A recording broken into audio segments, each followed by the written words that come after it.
Well, hey there, everybody. Welcome to my booth. My name's Jay. Today, we're listening to a sample from Matt. Matt, thanks for sending this in.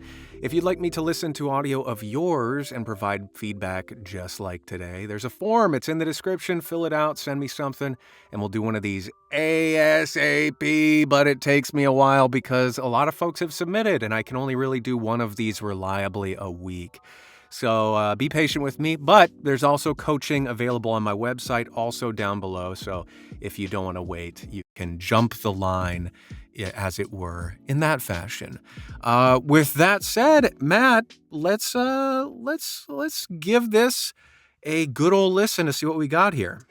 The future of finance won't wait. Change is relentless.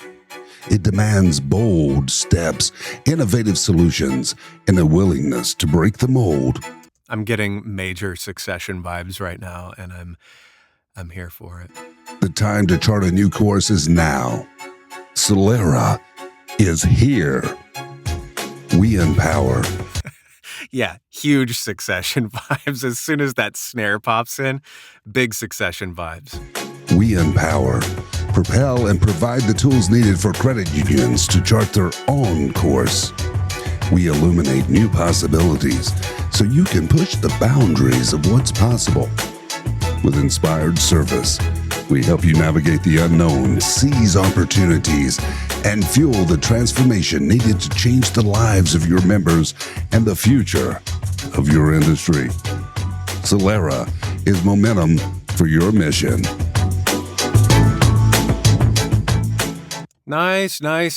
Really nice. A lot of good stuff going on here and a lot to work with. So awesome start, Matt, here. So a couple things right out of the gate. You have a lovely tone of voice. You've got what would be called confidently a movie trailer themed voice, as it were. And you're playing to that strength here in a really successful way, I think. That one thing that I would really caution, however, if you're going for that movie trailer tone where Sclera is here, if you go in that direction, it's vital that you don't use that. If you let that overshadow the story being told. One section that in particular, and what I mean by that, I say it often, but tone over context or content, it's an easy thing to fall into. And this little section here kind of demonstrates what I'm talking about. We empower, propel, and provide the tools needed for credit unions to chart their own course. In that section, I get a sense of this being like a really powerful, useful tool that does these really wonderful things. But the specifics about what those things are, I kind of lose in the tone of delivery, if that makes sense. So really marrying the thought with the tone is essential in that sense. So in this, the sentence was, we empower, do this other thing and this other thing, which allows you to do this next thing, which will make your business better. And connecting that and making it fluid is going to be really helpful in making this pop a bit more. Other things here to get more specific. The future of finance won't wait. Change is relentless. The future of finance won't wait. Change is relentless. I think you can just do a little bit more to help us understand the future of finance won't wait. And it's a really subtle change, but just focus more on what actually is being said here. The future is not going to wait. Change is this perpetually driving thing. And that's why you need Solera. Solera is here. So in terms of performance, that's my big note. In terms of technical stuff, there are a few things, and I swear, everybody, I'm doing and working on a video on how to make your own demo and doing sidechain compression and EQ and putting stuff over the whole kit and caboodle. I'm working on it. I swear, I've said it for months now. I just get so darn busy. and I want to make sure that it's up to snuff and isn't just me spouting out a bunch of, nonsense. So keep your eye out for that because I'll cover a lot of this stuff in more depth there. But some of the brief technical things that you can do, presently the music is, well, we'll start with your voiceover a little bit.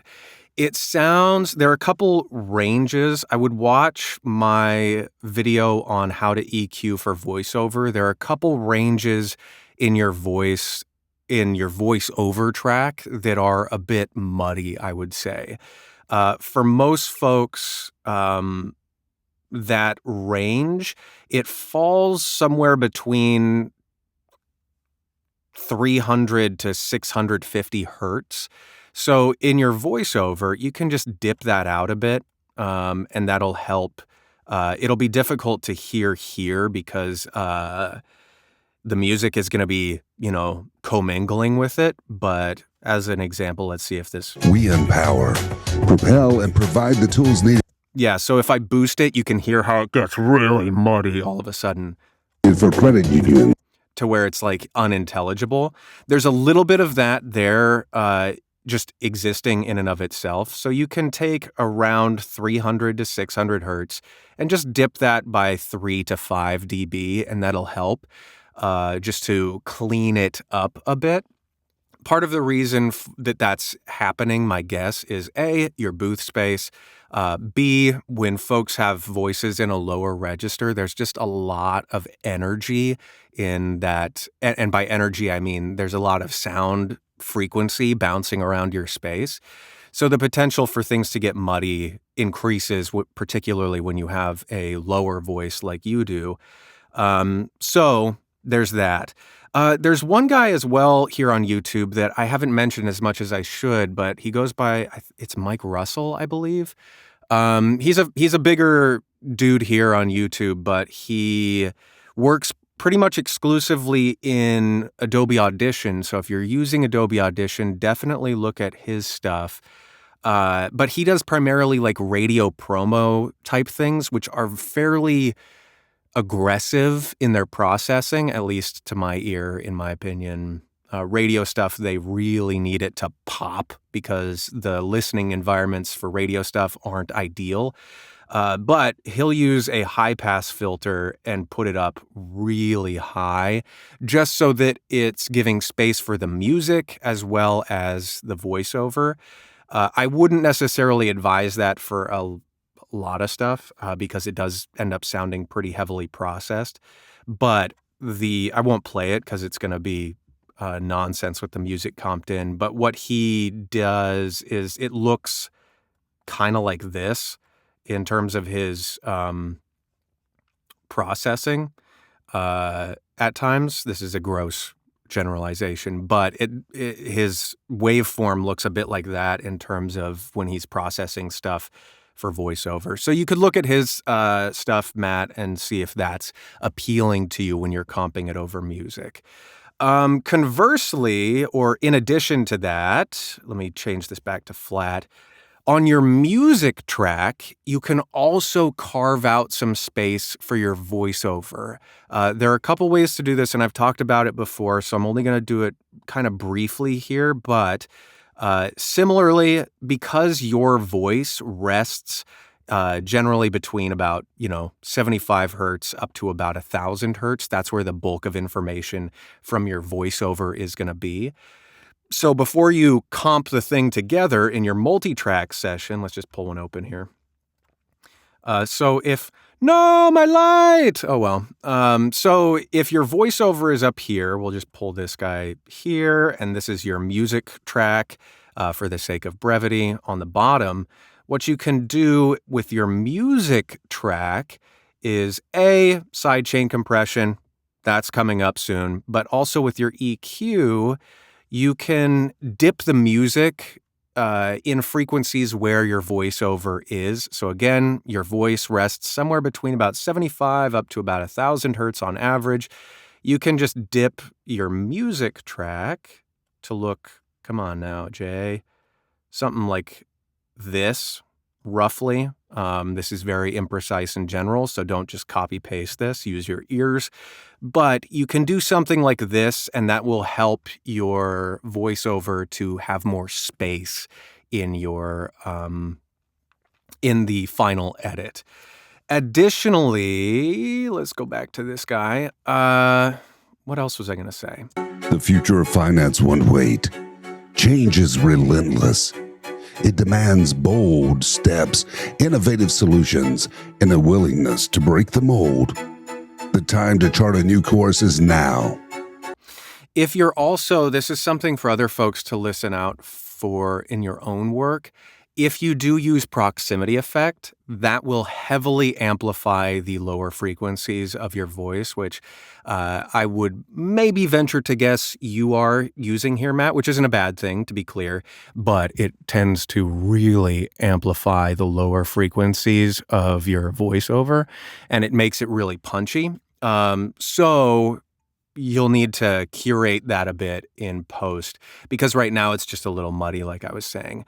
I think that is enough to go on for now. But Matt, again, really great work, but also keep an eye out for that demo video, which I swear I'm working on. Thank you, everyone, for your patience on that. But that will be really helpful. Oh, the last thing, this is just because you labeled that sample as an audition. For everybody out there, if you're doing an audition, do not put music under it unless it is specifically requested by the client. Generally speaking, pretty much always, the putting music under your audition is an instant pass from folks. So don't do it if this is an audition. Little food for thought. Anyway, Matt, thanks so much for sending this in. Great work. And keep us updated on how things go. For the rest of you, I hope this was helpful. And until the next one of these, be well. See you there. Toodles.